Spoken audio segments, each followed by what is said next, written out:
ബഹുമാന്യരെ, ഇത്തരം പ്രശ്നങ്ങളിൽ പ്രതികരിക്കാതിരിക്കുന്നത് ആത്മഹത്യയേക്കാൾ വലിയ പാപം ആയതുകൊണ്ടാണ് പ്രതികരിക്കുന്നത്. അതായത് ഇന്നത്തെ മാതൃഭൂമി പത്രം വായിച്ചപ്പോൾ അതിൽ കണ്ട ഫോട്ടോ ഒരു സ്ത്രീയുടെ തല നായ കടിച്ച് കീറിയ മട്ടിലാണ് ആ ഫോട്ടോ കാണുന്നത്. കത്താളുകൊണ്ട് വെട്ടിപ്പിളർന്നതുപോലെ തോന്നുന്നു ആ തല, ശിരസ് കണ്ടാൽ. വളരെ അധികം സംഘർഷം മനസ്സിന് പകർന്ന ഒരു ചിത്രം. ആ വാർത്തയിൽ തന്നെ ഒരു കുഞ്ഞിനെ, 4-5 വയസ്സുള്ള ഒരു കുഞ്ഞിനെ നായ കടിച്ചു കീറിയതായും മനസ്സിലാക്കാൻ കഴിയുന്നു ആ വാർത്തയിലൂടെ. ഇത്തരം സംഭവങ്ങൾ കേരളത്തിൽ നടക്കാൻ തുടങ്ങിയിട്ട് ദശകങ്ങളായി, അനേക ദശകങ്ങളായി. നായനാർ ഈ കേരളം ഭരിച്ച കാലത്ത് ഇത് സംബന്ധിച്ച് മലയാള മനോരമ ദിനപത്രത്തിൽ ഞാനൊരു ഹ്രസ്വ ലേഖനം തന്നെ എഴുതിയിരുന്നു. ആ ലേഖനത്തിൻ്റെ പേര് ഇന്നും ഓർമ്മയിലുണ്ട്, നായകീയം എന്നാണ്. അത് കഴിഞ്ഞ് 2015 ഞാൻ പ്രസിഡൻ്റായിട്ടുള്ള ബഹുജന കലാസാഹിത്യവേദി പ്രസിദ്ധീകരിച്ച സുവനീർ രമണി ടീച്ചർ ഈ നായശല്യത്തെക്കുറിച്ച് ലേഖനം തന്നെ എഴുതിയിട്ടുണ്ട്. സചിത്ര ലേഖനം നമുക്ക് ഇപ്പോഴും വായിക്കാൻ കഴിയുന്ന സ്വഭാവത്തിൽ ആ സുവനീർ പല സ്ഥലത്തുമുണ്ട്. നായകളുടെ ക്രൂരത ചിത്രത്തിലൂടെ അവതരിപ്പിക്കുവാനും തന്മൂലം കഴിഞ്ഞു. ഇതിങ്ങനെ നിലയ്ക്കാത്ത തുടർക്കഥ പോലെ കേരളത്തിൽ അഹോരാത്രം സംഭവിച്ചുകൊണ്ടിരിക്കുകയാണ്. കാണാനും കേൾക്കാനും ആരുമില്ല. ഭരണാധികാരികൾക്ക് ഇതൊരു വിഷയമേ അല്ല. ഇത് സംബന്ധിച്ച് നായശല്യത്തെക്കുറിച്ച് ഞാൻ ചെയ്ത ഒരു സംഭാഷണം വീഡിയോ ആക്കി യൂട്യൂബിലൂടെ പ്രേക്ഷകർക്ക് കാണാൻ പാകത്തിൽ പ്രക്ഷേപണം ചെയ്യുകയുണ്ടായി. അത് ധാരാളം പേർ കണ്ടിരിക്കുന്നു. പക്ഷെ കാണേണ്ടവർ ഇതുവരെ കണ്ടിട്ടില്ല. അതായത് ഭരണാധികാരികൾക്ക് ഇതൊന്നും ഒരു വിഷയമേ അല്ല. നായകടി അനുദിനം പെരുകുകയാണ്. ലക്ഷക്കണക്കിന് ആളുകളെയാണ് കഴിഞ്ഞ ദശകങ്ങളിൽ നായ കടിച്ചിട്ടുള്ളത്. കൂട്ടത്തിൽ ഈ ഞാനുമുണ്ട്. ഒരു യോഗം കഴിഞ്ഞ്, ഓണയോഗം കഴിഞ്ഞ് അടുത്ത യോഗത്തിന് പോകുന്ന വഴിക്കാണ് നായകടി ഏറ്റത്. അത് കല്ലട വെച്ചാണ്, കിഴക്കേ കല്ലട വെച്ചാണ്. അപ്പോൾ ഇങ്ങനെ നായകളുടെ ശല്യം കേരളത്തിലെ ജനങ്ങൾക്ക് ഏറി വരികയാണ്. അതിന് കുറവില്ല. അനുദിനം 10 മടങ്ങ് വർദ്ധിക്കുകയാണ്. ഇത് നോക്കിക്കാണാനോ നടപടിയെടുക്കാനോ ഗവൺമെൻറ് ഇതുവരെ തയ്യാറായിട്ടുമില്ല. ഗവൺമെൻറ് നായകളെ പിടിച്ച് കുത്തിവയ്ക്കുന്നു, കുറേ നായ്ക്കളെ കുത്തിവയ്ക്കുന്നു എന്നല്ലാതെ എല്ലാവരെയും കുത്തിവയ്ക്കാൻ ഗവൺമെൻറ്റിന് കഴിയുന്നുമില്ല. അപ്പോൾ പ്രതിരോധ മരുന്നോ മറ്റോ കുത്തിവയ്ക്കും. അതുകൊണ്ട് പ്രയോജനമില്ല. അതുകൊണ്ട് നായ കടിക്കാതിരിക്കുന്നില്ല. ഇവയെ ഷെൽട്ടറിലാക്കണം എന്നുള്ളതാണ് ജനങ്ങളുടെ ഡിമാൻഡ്. തെരുവ് നായ്ക്കളെ തെരുവിൽ നിന്ന് ഒഴിവാക്കണം. അതിന് ഗവൺമെൻറ് എന്താണോ ചെയ്യേണ്ടത് അത് ചെയ്യുക. പഴയതുപോലെ അവയെ കൊന്നൊടുക്കണം എന്നൊന്നും ആർക്കും അഭിപ്രായമില്ല. അവയെ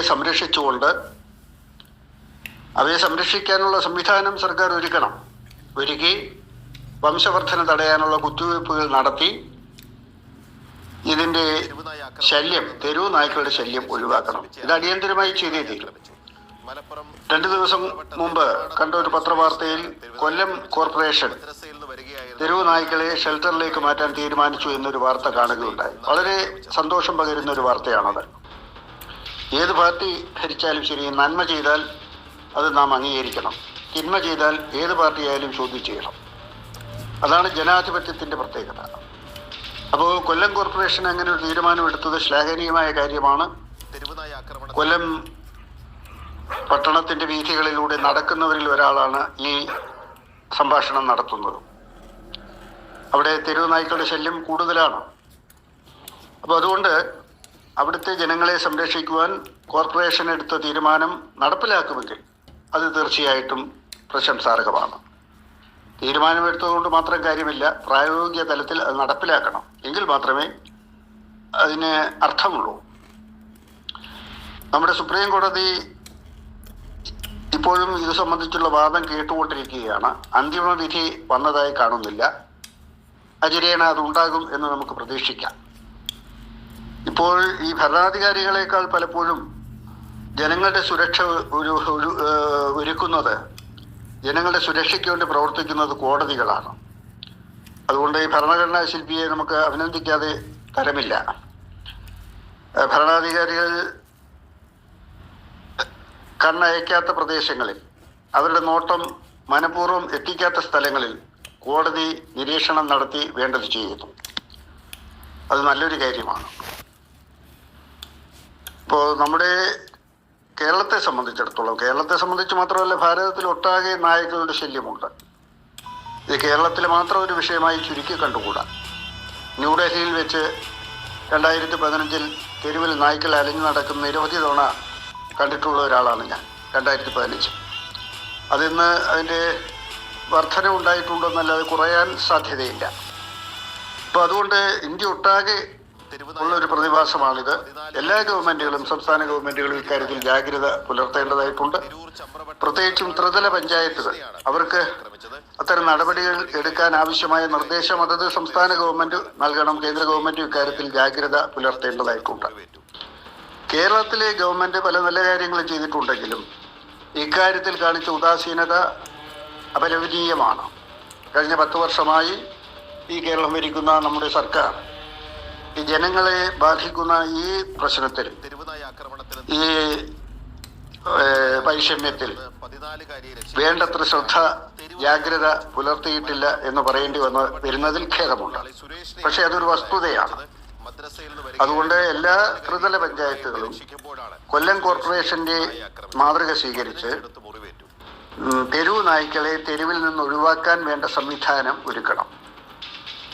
അത് അപ്രായോഗികമാണെന്നൊക്കെ പറയുന്നത് ന്യായമല്ല. ആകുന്ന കാര്യങ്ങൾ പ്രായോഗികമാക്കി നടപ്പിലാക്കുന്നവരാണ് ഇച്ഛാശക്തിയുള്ള ഭരണാധികാരികൾ. അപ്രായോഗികം എന്ന് പറഞ്ഞൊഴിയാൻ എല്ലാവർക്കും സാധിക്കും. പക്ഷേ നായ്ക്കൾ കുഞ്ഞുങ്ങളെ കടിച്ചു കീർന്ന് അവസാനിപ്പിക്കാൻ ഇതല്ലാതെ വേറെ മാർഗമില്ല. അതുകൊണ്ട് തെരുവ് നായ്ക്കളെ അടിയന്തരമായി തെരുവിൽ നിന്ന് ഒഴിവാക്കി ജനങ്ങളെ സംരക്ഷിക്കേണ്ട ബാധ്യത സംസ്ഥാന ഗവൺമെൻറ്റിനും കേന്ദ്ര ഗവൺമെൻറ്റിനും അതുപോലെ തന്നെ ഈ ത്രിതല പഞ്ചായത്ത് ഭരണസമിതികൾക്കും ഉണ്ട്. ഇത് മനസ്സിലാക്കി ഇപ്പോൾ ജയിച്ചിട്ടുള്ള, ഭരണത്തിൽ ഏറിയിട്ടുള്ള പഞ്ചായത്ത് പ്രസിഡന്റുമാരും മറ്റ് ബ്ലോക്ക് സമിതി പ്രസിഡന്റുമാരും അതുപോലെ കോർപ്പറേഷനുകളുടെ ചെയർമാൻമാരുമൊക്കെ കൊല്ലം കോർപ്പറേഷന്റെ മാതൃക സ്വീകരിച്ച് ജാഗ്രത പുലർത്തി തെരുവ് നായ ശല്യം ഒഴിവാക്കാൻ വേണ്ട സത്വര നടപടികൾ ആരംഭിക്കേണ്ടിയിരിക്കുന്നു. ഇനിയും അമാന്തിക്കാൻ പാടില്ല. ഈ വിന നമ്മുടെ തെരുവിൽ നിന്ന് ഒഴിവാക്കിയേ തീരൂ.